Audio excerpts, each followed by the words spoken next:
China appoints a hardline Hong Kong security chief to control the protests and implement the national security law. Zhang Yangxiong, well known for his brutal behavior to control protests, is now supposed to report directly to Beijing over the Hong Kong matters. Zhang Yangxiong put hundreds of people behind the bars and tortured them during the land dispute protest. The natives of Hong Kong have come on the streets to protest against the new law that curbs their freedom. The new law supposedly allows closed-door trials, acts including damaging public transport facilities during protests, to be considered terrorism. Pakistan's foreign minister confirmed on Friday he has tested positive for COVID-19. Shah Mahmood Qureshi said that he has immediately quarantined himself at home after suffering from a slight fever and will continue to work from home. 2 UN officials were sent on unpaid leave upon sexual misconduct charges in an official vehicle at Israel.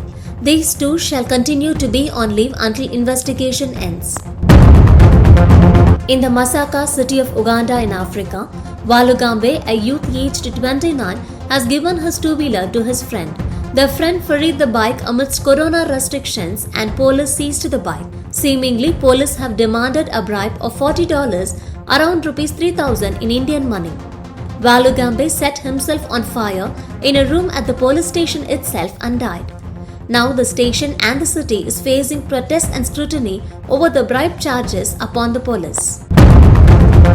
The leading protester, Nathan Law of Hong Kong, has seemingly flees away to some other country.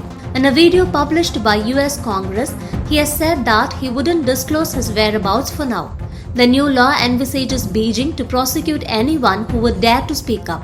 He added that so much is lost in the city that he loves, including the freedom to tell the truth.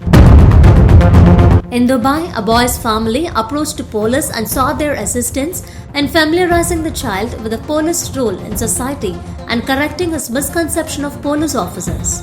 A specialized team from the Security Awareness and Psychological Support then headed to the family's house with a surprise. They gifted the child with a tailored police uniform and escorted him on a guided tour of a smart police station, which left a positive impact on the little child. Australia is preparing to accommodate the refugees from Hong Kong, says Prime Minister Scott Morrison. Earlier, UK had extended the citizenship for standard citizens.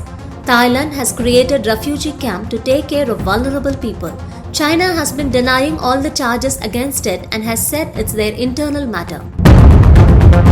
When called upon an inquiry for coronavirus, Chinese ambassador has threatened Australia of economic blockages. The Australians has expressed worries over depending on China for all their needs. They are now insisting upon buying more of Australian-made products. The China is being accused of spying Australia through students who come to Australia for their higher education. Australia is now calling for a restructured way of education system. This makes it clearly evident that China is the most unreliable country of the world.